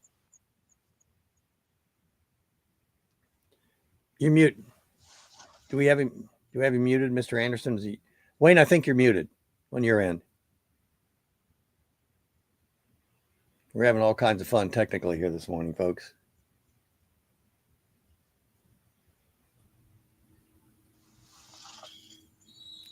Nope. He went away. Yep. He must be having technical problems too. Yeah. Can't you see this should be expected, folks. This should be expected because of what we're trying to do. Go ahead, Bill. I think you wanted to say something. Oh, no, I wasn't saying anything. I was listening. I guess just a comment, seeing as you gave me the platform. Definitely you don't want diversity. And for something like working on a local problem like North Carolina, it would be the local people that would have the best solutions, as they know what the local solutions are. We just need to give them the resources. Yeah. And boy, the Army Corps of Engineers, man, if we could get them down there. JC, go ahead, please. Okay, I got a comment for all Last Call fans here. This is good news. You ask and you shall receive. President Donald J. Trump has not come on yet. I think he's waiting till noon. Can you get that? Just had to throw that in there. Wayne, come on in, brother. Stay tuned. I finally got the unmuted mic there. What's on your mind, brother? And thanks for helping us out this morning. Hey, no problem. We've had some internet issues this morning. I guess the tower went down. Had a lot of internet this morning. It's been spotty and goes in and out constantly, and I think we're back up now. Well, hopefully you've been. We'll get firsthand knowledge here. We've had you on the program a couple of weeks ago. What's new down there? Anything changed? Are we making any kind of progress at all? Well, most of the relief centers have been shut down since Christmas. We pumped a lot of propane. I believe Bud said 3.5 tons up right before Christmas. And we filled with the help of the viewers from Appalachian Navy and Deep River Farm and the Coalition of Churches, filled the relief centers up with food. So everybody had plenty of food. They had the Christmas toys for the kids. Everything was a big success on that end. And so we're anticipating Monday starting back, and we'll see how our food supply and stuff goes from that point on and see how we stand with our propane. And I really love the fact that the churches down there have dove into this. We on this program, we can be hypercritical of churches, if you will, but the fact that they are getting engaged down there is very, very encouraging, Wayne. Yeah, they've been a big help. We just put the call out to the churches, and they jump right on and get it done. They weren't doing anything Monday through Friday anyway, were they, with the church? No, no. We got everything in the mountains prior to Christmas, and everybody needed a break. Everybody was burnt out, give out, wore out, and everything else. And a lot of people was needing to travel over Christmas, and so we figured that'd be the best thing to do is let everybody get a break. Amen. Betty? Yes, I got a question. You say you're connected with Redneck Relief and the Appalachian Navy guys? The Appalachian Navy, yeah, Bud McCall, yeah. Yeah. Coalition, yep. Well, I was wondering, they have a thing on Amazon, they need to go to where it says homeless bulk items. And that way they could put it on their site so people could order that and send it to them directly. And that is hats and gloves and emergency blankets and socks, just different things that you could possibly use. And like I got a thing up for 252 of them, but I want to make sure they get it so they can give it out to the people. Yeah, they need propane and they need blankets. These emergency blankets are Mylar blankets, and it would be better than nothing, And, is that I would love, huh? Is that a category under Amazon? Yes, just yep. Home. I was sending them to Anchor Ridge in Wilkesboro, North Wilkesboro, but I don't know if they're still doing anything. But if I can get it to you guys, and get we need to get that under your guys' name. And that way you can get bulk items and hand them out to the kids and the families and stuff. Yep. Yeah, we have those relief centers listed under our videos. Usually on every video we have donation information and stuff like that. So yeah, and another thing too, and I sent some boxes to, I believe the Appalachian, it was 3 boxes of 400 packs of laundry soap. A lot of those people don't have room in their house to have a big bottle of soap, laundry soap or Clorox. Those packets are perfect. So if you can hand 20 of them out, at least they can put them in the corner. And they're probably washing their clothes out of a bucket anyway. I can only imagine what they're washing their clothes in. They don't have washing machines or electric. So, those packets come in a lot more handier and more storage they can use in their tents. I don't mind. I don't like really telling you what to do. I just trying to help out. That's all. in Barnardsville, we have a laundry and shower trailer at the relief center. Good idea. So that they can bring their stuff there. And the ladies at the relief center actually wash the clothes for the folks and get all that stuff done. And they can come in, take showers and things like that. That's awesome. Wow. You have a new website. Is that up and running yet? I haven't heard anything from Holly today. We was expecting it to be up yesterday. It's Operation Relief, mountainrelief.com. But as far as I know, it's still pending. We're still waiting on GoDaddy to get it all finished. OperationMountainRelief.com. Yep. And that site is designed to more unify what you're doing, give more information out. Is that correct?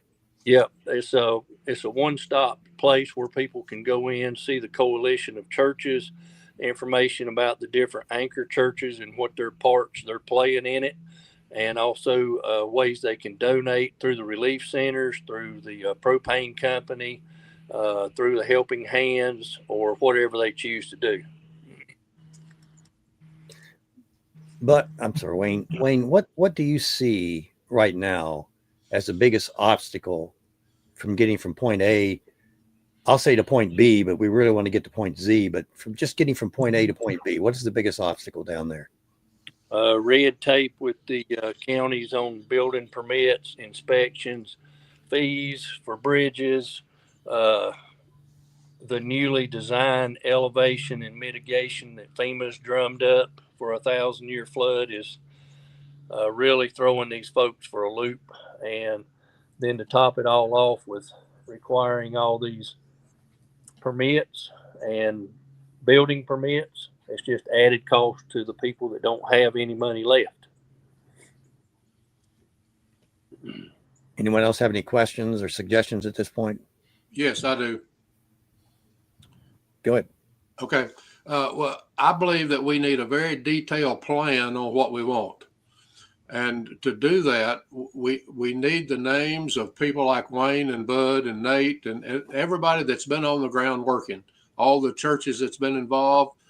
And we need to know who's there, because what we want to see happen was President Trump has already designated that he wants faith-based organizations to have equal access to funds. And we need to get the government out of it as much as we can. The money needs to go to organizations that's already been there working, and let them, because they're on the ground, they know the needs. So we need a very detailed plan of what we want. And that's going to take a good bit of work to do that. And let me share with you a little bit of where we're at right now as far as progress. Of course, if you remember, I felt like after we had Wayne on 2 weeks ago that we could need to get to the president. And so our number one goal was to get to him. I felt like in order to do that, there were several things that we needed. We needed stories, just like you read, and I know you're working on that, BJ. And and I felt like the person that was had the most influence over President Trump and has a heart for people and kids is Melania.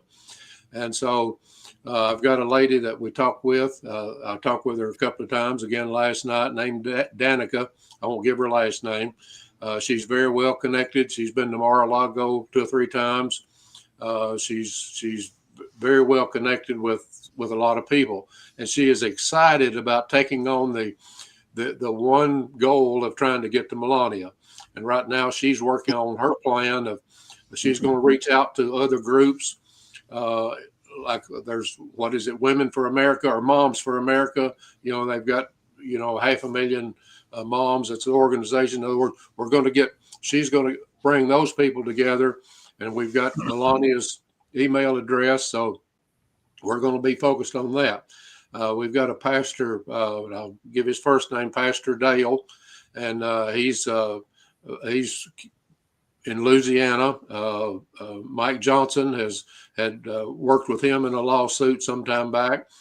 He's very close to Steve Scalise. This pastor had a front row seat at the inauguration, been through the White House. So he's going to reach out to Steve Scalise this weekend about talking to the president. I'm going to be talking to my congressman this coming week about doing a letter. And then we needed what he was also brought up to me. I don't know if anybody knows Flip Benham. Flip was the founder of Operation Save America. Yeah. And so they're very close. And his 2 sons, who are authors and very well connected, they've been on several CNN and Fox News and so forth. But we want to try to get him to organize the pastors in North Carolina. And he lives in Charlotte, North Carolina. And so what we want the pastors to do is to, in an organized method with their stories and things, to contact the White House Faith Office. We want them to work on that. Contact Flashpoint, Turning Point, and any other organization that will, in other words, our goal right now is to get to President Trump, to get him to meet with Wayne and Bud and Nate and some of the folks on the ground and with a few of the families. So I'm really excited about where we're at. I just see the Lord putting things together. I have not worked on anything that I've seen come together any better than what we're doing right here. So again, BJ, we need the stories. That's one of the things that the lady that's going to get to Melania, and like in that organization, we want different people sending different stories to Melania. And I was really excited seeing that video a while ago there. In other words, when President Trump and Melania, she has been there on the ground and seen this. So, but again, we need to get with, Wayne and Bud and find out all the churches that's working on this. And so again, we've got to have I'm going to say when y'all meet with President Trump, you need a plan, and it needs to be detailed to tell him what you need. Now, as a mentalist, I'm hearing some of our listeners, that isn't how I would do it. I don't care. Go ahead and do it. Yeah, all right. Do it your way. Yeah. And we're going to go ahead. Go ahead, Wayne. I didn't say anything. Okay. I was just okay.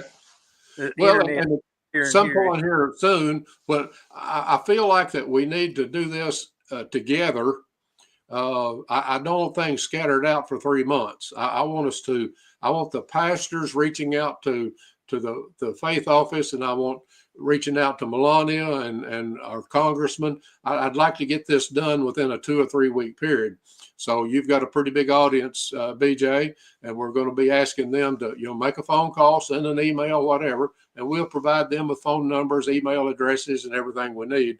Hopefully we can get some things organized here in the next 2 to 3 weeks. We can get started. Oh, one other thing that we're working on. My good friend Mickey that makes my videos for me, he's working on pictures, and we're going to put together probably about a 30-second to 1 minute short video of pictures, and then we're going to narrate them, and we're going to put this out on Facebook and TikTok as a fundraiser to send money, because we need to meet the immediate needs, because getting to President Trump and getting help from that is going to take some time. But we've got some cold and hungry people there we need to take care of now. So that's kind of where we're at. If you've got any questions about that. Yeah, we're planning on next weekend, weather permitting, going up and starting on family number 16 their house. Last time we tried it, we had sub-zero weather, and that was right before Christmas. So we're going to shoot again for this coming weekend and try to go up and try to get these people house started and get their repairs done. Folks, we're starting the conversation. We may not get. It's going to be in God's will, okay? It may be that God's going, whoa, hold on. You don't need Trump. You don't need Trump. Because of what you've done, though, I'm going to give you what you need because you've made the efforts. Or maybe somebody spirit-led is going to come in and say, okay, we need to go in this direction a little bit this way or a little bit that way, but it doesn't make any difference. We have the ball moving, and that's the key. We're not doing from a dead start. And there's I don't think there's any bad action that you can take in terms of this as long as you're trying. I mean, I could criticize anybody for what they're doing because it's not perfect. But at least we're trying. We're making an effort.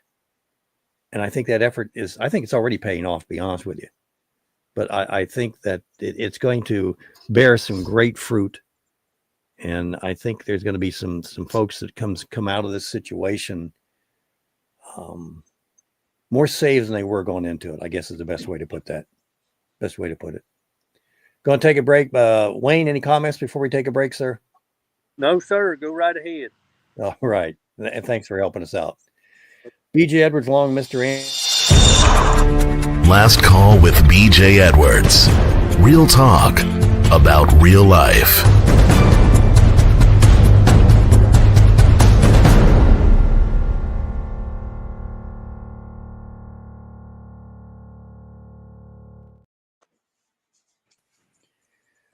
This is very long, and I'm just going to apologize in advance, and also thank you for everything you've already done for me. And it's not a super emergency, so if you want to take your time and read this letter this evening, that's fine. First of all, I'm sorry that I didn't answer the phone. I hate to spend a long text, but I feel that it was the only way I could actually be honest with you and not waste your time or be embarrassed. So I had to move in with my dad after the hurricane, like I was telling you before. And he won't let us use the heat pump because it's not safe, because it's not been used in years. He says it's very old, so we heat the house with propane heaters, which I'm a teeny person and no fat on my body, and I hate using propane. I've only been able to ever use the little grill tanks, and I can only make them last about 3 days if it's actually cold outside, and then when it's like 6 degrees outside. They only last 1 or 2 days with the kids in the house. However, I have 2 of the tanks that are like 4 feet tall. And when I have those in there, they last for like weeks and weeks. I think the last time it lasted for almost an entire month, just one of those tanks. But of course, my dad wanted to quit working, and now his diesel is not running. So all I have is a car to haul the tank in. And last time you were going to fill the tank for me, the gentleman wouldn't let me lay it down to haul it back home, so I wasn't able to get it filled. The situations that are happening in the Carolinas, in America, this isn't a third world nation, folks. This is in America. This is embarrassing. Honest to God, this is so embarrassing that number one, we don't know about it. And number two, even when we know about it, it's like, oh, okay, somebody else will take care of it. Betty will take care of it, or Wayne will take care of it, or Kristin, or Nate, or Bud, or Coach, or. There's enough people already helping out, right? No, not even close. And again, the blessings you get, the people you get to work with, that's just incredible. Like I've been so blessed just being able to talk to the folks.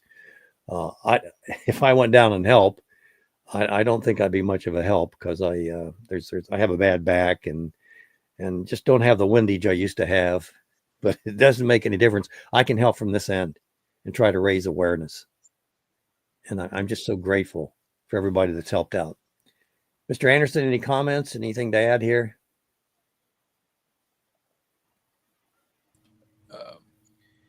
Sure.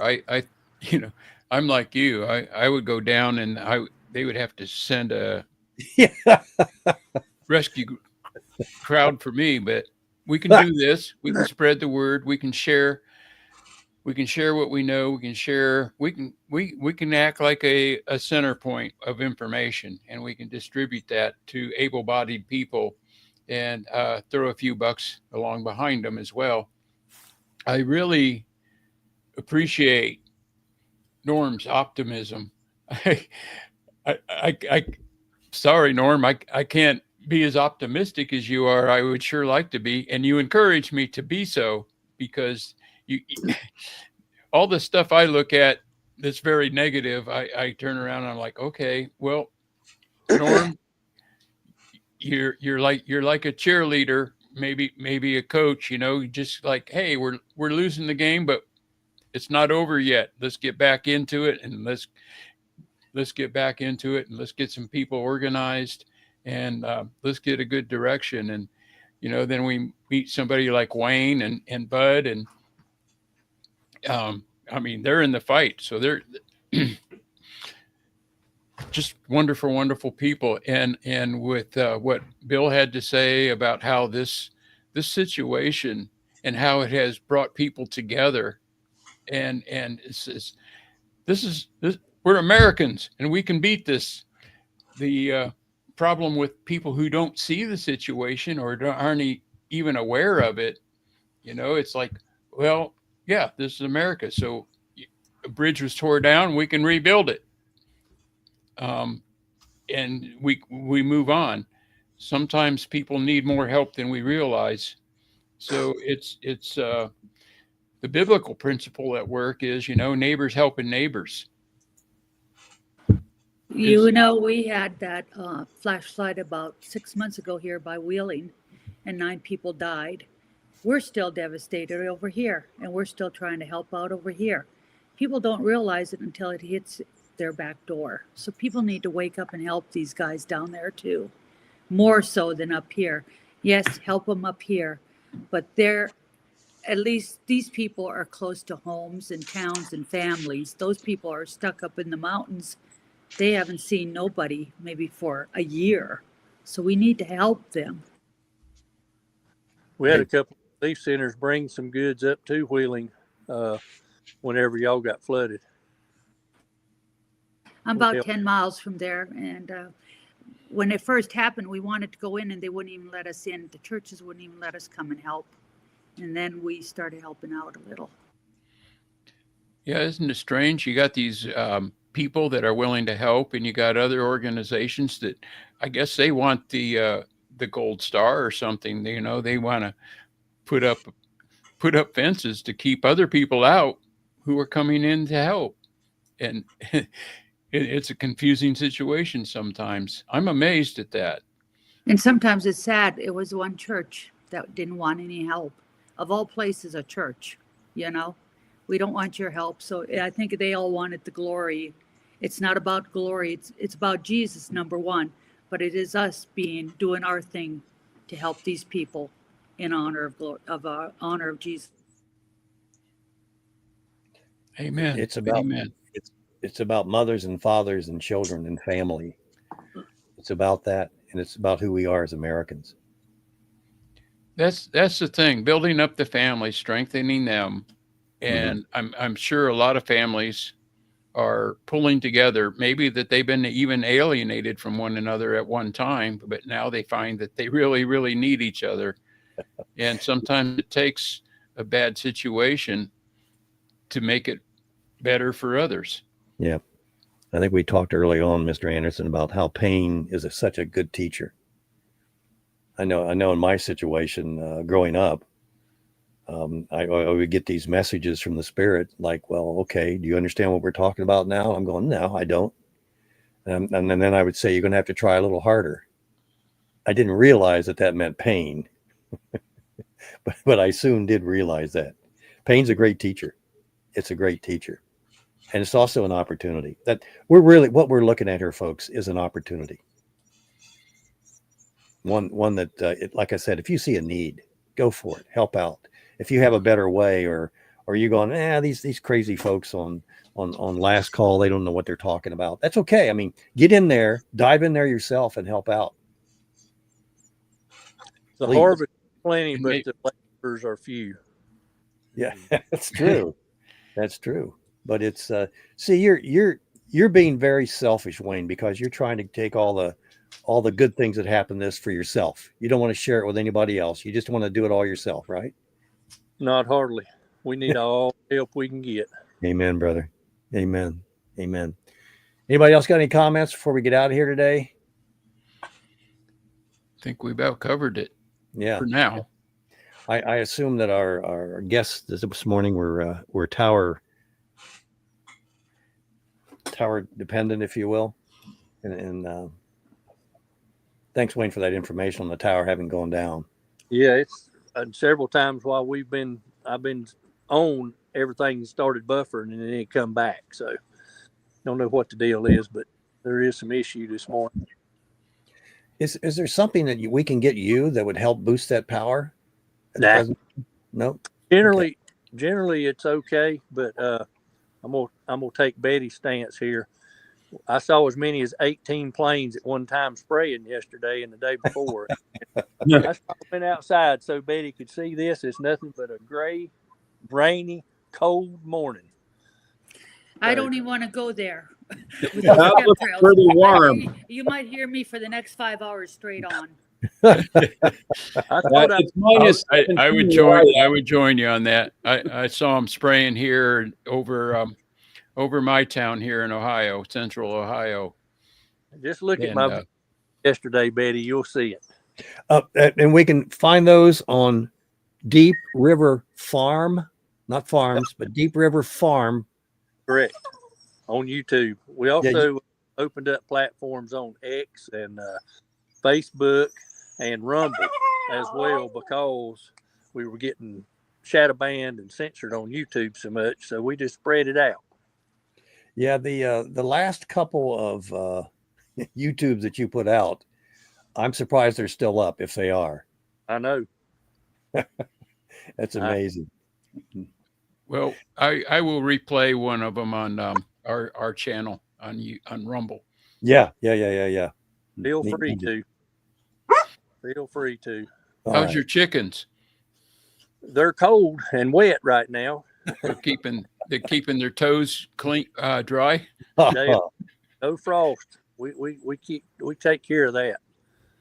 I love it. Hey, I want to thank everybody for helping out today. Don't know what happened to. I assume it was communications, but I think we did okay.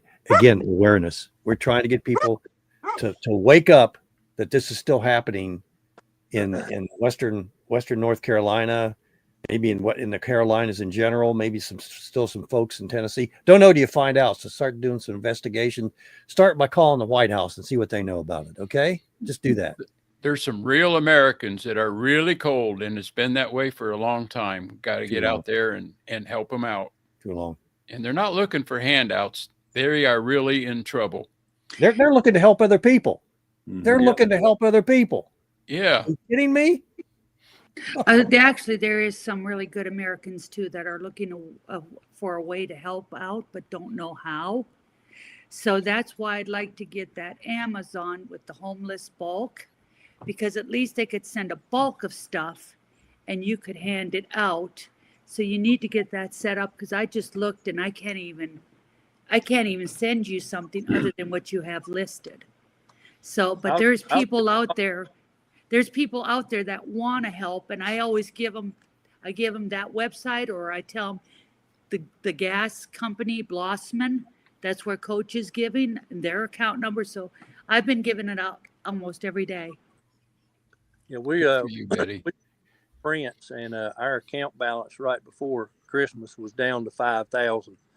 We put out the call, and you may have saw that on the video, but as of day before yesterday, it was at 33,000. 33,000. That's absolutely amazing. Thank you. People just start the account. Word of mouth is the best advertisement. And if you hear it from real people like us instead of the news, because the news lies, fake news, if they hear it from people like us, and especially you, Wayne, you're down there in the middle of it. They're going to listen. Yeah, Well, we got to go. Good to see you, Bill. Thank you for having me. Yes, sir. Absolutely. Thanks to everyone. Get out of here, Mr. Anderson. Join us next week for Last Call with BJ Edwards.